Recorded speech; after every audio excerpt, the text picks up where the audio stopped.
ओम अज्ञानतिमिरन्धस्य ज्ञानाञ्जनशलाकया चक्षुरुन्मीलितं येन तस्मै श्रीगुरुवे नमः। नमो ओम विष्णुपादाय कृष्णप्रेष्ठाय भूतले श्रीमते भक्तिवेदान्तस्वामिन् इति नामिने। नमस्ते सरस्वती देवे गौरवाणी प्रचारिणे निर्विशेषशून्यवादी पाश्चात्य देशतारिणे। जय श्री कृष्ण चैतन्य प्रभु नित्यानंद श्री अद्वैत गदाधर श्रीवासदि गौर भक्तवृंद। हरे कृष्णा कृष्ण कृष्णा हरे हरे, हरे राम राम राम हरे हरे। हरे कृष्ण। तो हम पिछली कथा में सुन रहे थे सूत गोस्वामी महाराज विदुर वो महाभारत युद्ध के पश्चात तीर्थ यात्रा करने के बाद वापस अपने महल में लौट आते हैं और उनका भव्य स्वागत किया जाता है। सारे पांडव अत्यंत प्रसन्न हैं, धृतराष्ट्र भी अत्यंत प्रसन्न हो गए हैं, गांधारी भी अत्यंत प्रसन्न है, सब उनका भव्य स्वागत करते हैं। तो उस विषय में हमने ये भी समझने का प्रयास किया था कि ये विदुर है कौन, ये महात्मा विदुर है कौन। और हमने समझा था कि महात्मा विदुर जो हैं उनका जन्म एक शूद्र के रूप में जरूर हुआ था, लेकिन वो शूद्र नहीं थे। वो असल में कौन थे? स्वयं यमराज थे। यमराज एक महाजन कहलाते हैं और उनके आने का कारण भी हमने जो है उसके बारे में भी समझा था कि मंडूक मुनि ने उनको शाप दिया था कि उनका जन्म शूद्र के घर में होगा, तो इसके कारण उनका इस प्रकार से जन्म हुआ। लेकिन आंतरिक कारण ये था कि ये भगवान की ही एक प्रकार की योजना थी, क्योंकि यमराज की भी इच्छा थी कि मैं भी जाकर के भगवान के नाम का प्रचार करूं, मैं भी जाकर के भगवान की कथाओं का वर्णन करूं, भगवान का गुणगान करूं। और मुझे समय नहीं मिल रहा है, क्योंकि यमलोक में इतने सारे अपराधी आते हैं कि प्रैक्टिकली उनको टाइम नहीं है भगवान की गाथा गाने का, भगवान के गुणगान गाने का। वो भी भगवान का ही कार्य है, लेकिन प्रत्यक्ष रूप से वो भी चाहते हैं कि मैं भी भगवान की गाथाओं को जो है उनका गुणगान करूं। तो उसके कारण भगवान की योजना के अनुसार विदुर जो हैं उनका जन्म इस प्रकार से हुआ। आगे ये बताया जाता है, सूत गोस्वामी इसका कारण बताते हैं कि सबसे पहले महात्मा विदुर अपने महल का त्याग करके चले क्यों गए, क्यों तीर्थ यात्रा उन्होंने की, उनको क्या जरूरत पड़ी थी। उन्होंने महाभारत युद्ध में पक्ष क्यों नहीं लिया, उन्होंने क्यों नहीं भाग लिया, इसका क्या कारण था। तो उस विषय में भागवत में बताया है कि जब भगवान कृष्ण शांति का संदेश लेकर के आए थे धृतराष्ट्र के पास में, उस समय धृतराष्ट्र अपनी सभा में थे, उनका पुत्र भी था वहां पर, दुर्योधन था, कर्ण था और दुर्योधन के छोटे भाई भी थे। तो उस समय में जब भगवान कृष्ण ने ये प्रस्ताव रखा कि ये युद्ध अनिवार्य नहीं है, इसे टाला जा सकता है, क्यों हम युद्ध करें, क्यों ना तुम पांडवों का राज्य उनको जो है शांति के द्वारा वापस कर दो, क्योंकि शर्त के अनुसार उनका वनवास भी पूर्ण हो गया है, अब तो उन्हें उनका राज्य वापस मिलना चाहिए। लेकिन दुर्योधन ने क्या कह दिया था, उसने ऐलान कर दिया था कि राज्य तो भूल जाओ, मैं तो उतनी भूमि भी वापस नहीं दूंगा जो सुई की नोक के ऊपर आ सके, उतनी भूमि भी मैं वापस पांडवों को बिना युद्ध के नहीं दूंगा। तो इसके कारण भगवान उनको जो है एक अंतिम अवसर प्रदान करना चाहते थे। स्वयं भगवान कृष्ण संदेश वाहक के रूप में, दूत के रूप में, शांति दूत के रूप में वहां पर आए और उन्होंने निवेदन किया। और विदुर जो हैं वो अत्यंत महान है, वो समझते हैं भगवान क्या है, भगवान कौन है। और यहां तक कि इस भौतिक संसार की जो राजनीति होती है उसको भी महात्मा विदुर भली भांति समझते हैं, उसको भी भली भांति समझते हैं। आपने सुना होगा, काफी प्रसिद्ध है, जिसे कहा जाता है विदुर नीति।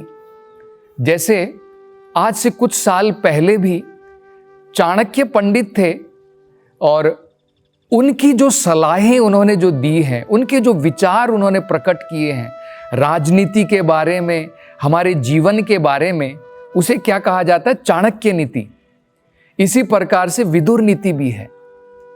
तो महात्मा विदुर ने बड़ी सुंदर सलाहें जो हैं धृतराष्ट्र को प्रदान की।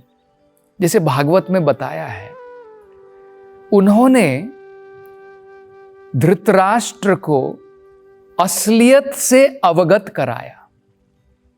उन्होंने कहा, भाई ग्राउंड रियलिटी चेक कर लो, रियलिटी क्या है।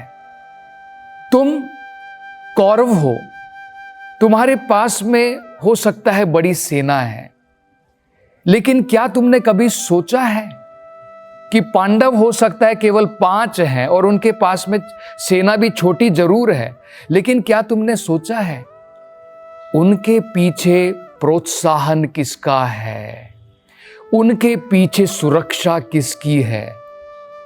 उनके पीछे प्रोत्साहन भगवान कृष्ण का स्वयं है।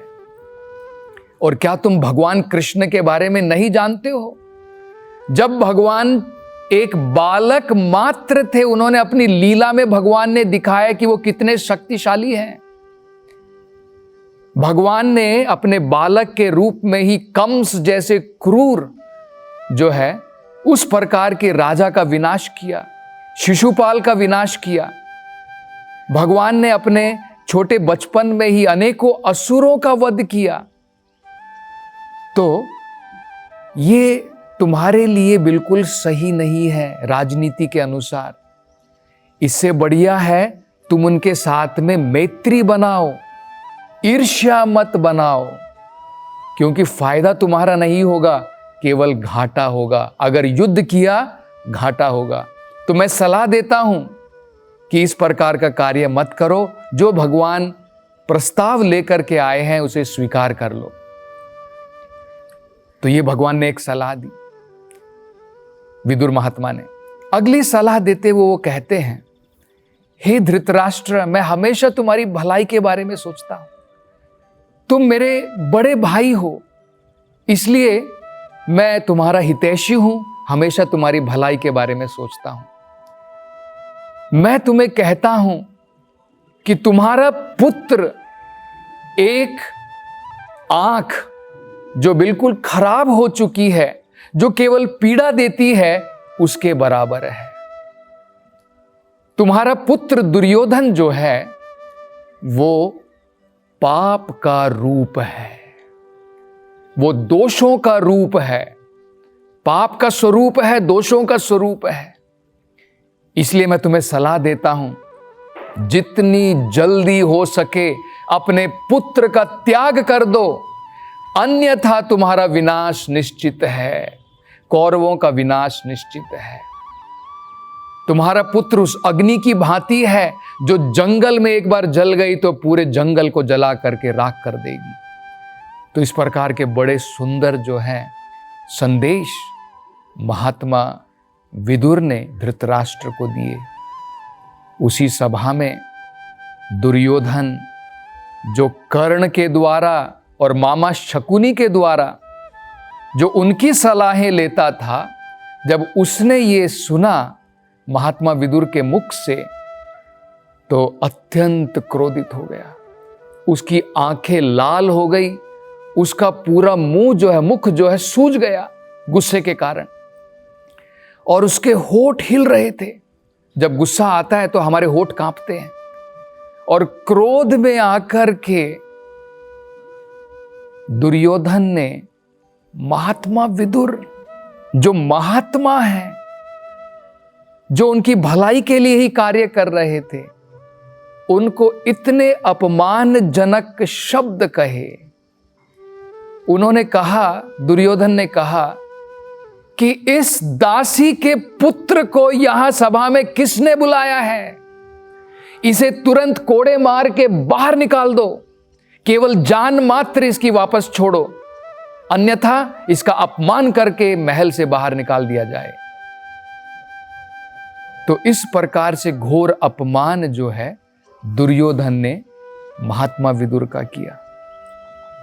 तो महात्मा विदुर, वो तो भगवान के महान भक्त थे, वो सब जानते थे, लेकिन फिर भी उन्होंने ये सब कुछ भगवान की माया, भगवान की ही एक योजना है, इस प्रकार से उन्होंने सोचा। क्या हम कभी सोचते हैं अपने जीवन के अंदर में, जब इस प्रकार के कष्ट आते हैं, जब विपरीत प्रकार की परिस्थितियां हमारे जीवन में आती हैं, क्या हम सोचते हैं कि ये भी भगवान की अनुग्रह है?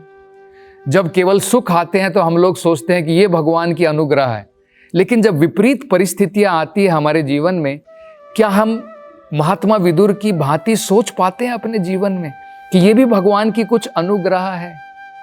उन्होंने ऐसा क्यों सोचा? महात्मा विदुर जो है, बाहरी रूप से उन्होंने ये प्रदर्शन किया कि मेरा घोर अपमान हुआ है और जिस महल के अंदर में मेरा अपमान हुआ है मैं वहां पर नहीं ठहर सकता हूं, और तुरंत जो है उन्होंने उस महल का त्याग कर दिया, निकल गए और तीर्थ यात्रा को चले गए। तो अब देखिए, अगर अपमान के कारण गए होते तो वापस तो नहीं लौट करके आते थे। एक बार जिस घर में उनका अपमान हुआ है, भला वहां पर वापस लौट करके कौन आएगा? जिस घर का उन्होंने त्याग कर दिया है, उसको वापस क्यों ग्रहण करेंगे? तो ये तो केवल एक प्रकार से एक केवल बाहरी प्रदर्शन मात्र था कि मेरा अपमान हुआ इस घर में, दुर्योधन ने बड़ा अपमान किया है, इसलिए मैं इस घर का त्याग करके चला जाता हूं। तो बाहरी रूप से ये इसका कारण था, लेकिन उसके महत्वपूर्ण कारण है। उसके महत्वपूर्ण कारण ये है कि भगवान की योजना के अनुसार अब महात्मा विदुर घर से बाहर निकलेंगे, तीर्थ यात्रा करेंगे।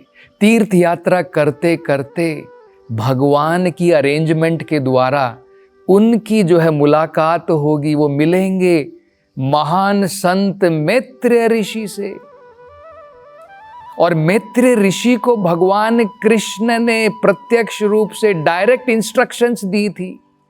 संसार को छोड़ने से पहले भगवान जो है अपनी लीला छोड़ करके भगवान जो है अंतर्ध्यान हो गए। उससे पहले मैत्रेय ऋषि को और उद्धव जी को प्रत्यक्ष रूप से भगवान ने संदेश दिए थे। ये संदेश सुनने के लिए अब महात्मा विदुर जो है इन बाहरी कारणों से घर छोड़ करके, उसका त्याग करके अब जो है तीर्थ यात्रा पर निकल चुके हैं। और उनको तीर्थ यात्रा जाने की जरूरत ही क्या थी भला? जो भगवान का भक्त हमेशा अपने हृदय के अंदर में हमेशा भगवान को लेकर के चलता है, जहां पर भी वो जाता है वहां पर तीर्थ है। हम ये देखेंगे, महाराज युधिष्ठिर जब इनका स्वागत करते हैं, उनका स्वागत करते हुए पूछते हैं कि महात्मा विदुर आप कहाँ कहाँ पर जाकर के आए, कौन कौन से तीर्थ स्थान की आपने जो है यात्रा की, आपने अपना जीवन वहां पर कैसे बिताया, कृपा करके बताइए। और आगे वो कहते हैं कि आप तो स्वयं प्रत्यक्ष रूप से तीर्थ हैं, जहां पर भी आप जाते हैं वहां पर तीर्थ बन जाता है। तो भला आपको तीर्थ यात्रा करने की क्या जरूरत है? तो ये भी हम समझ सकते हैं कि महात्मा विदुर जो है तीर्थ यात्रा करने के लिए नहीं गए थे। उसका बड़ा महत्वपूर्ण कारण यही था, भगवान ने विदुर महात्मा के लिए महत्वपूर्ण संदेश मैत्रेय ऋषि के थ्रू भगवान उनको देना चाहते थे। और अब विदुर महात्मा जो है मैत्रेय ऋषि को अपने गुरु की भांति समझ करके उनसे जो है शिक्षा ग्रहण करते हैं। ये इसका मूल कारण बताया जाता है।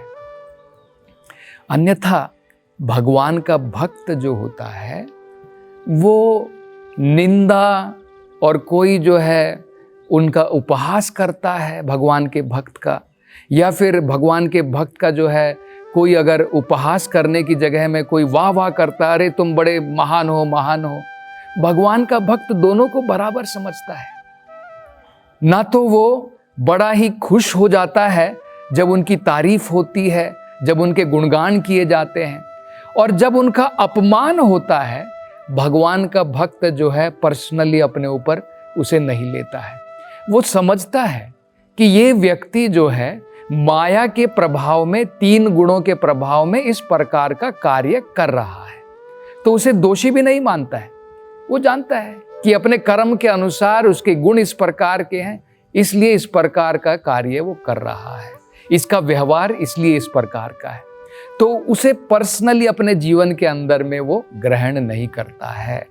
तो उसके द्वारा भी हम समझ सकते हैं कि अपमान के कारण महात्मा विदुर ने महल नहीं छोड़ा था, वो छोड़ा था उसका कारण यही था कि भगवान की ये योजना थी कि महात्मा विदुर तीर्थ स्थान पर जाकर के मैत्र ऋषि से भगवान के विषय में, आध्यात्मिक विषय में संदेश ग्रहण करें, उसका यही कारण था। तो और आगे की कथा हम जो है अगली कथा में उसकी चर्चा करेंगे। हरे कृष्णा।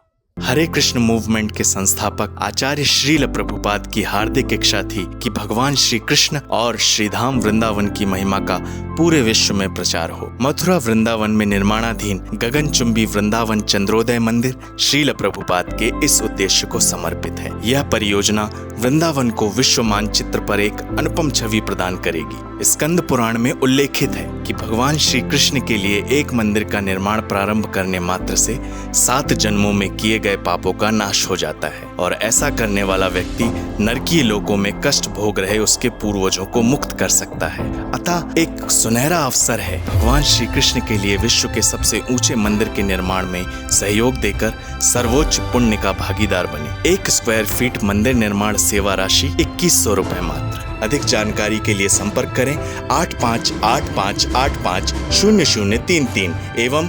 7725977260।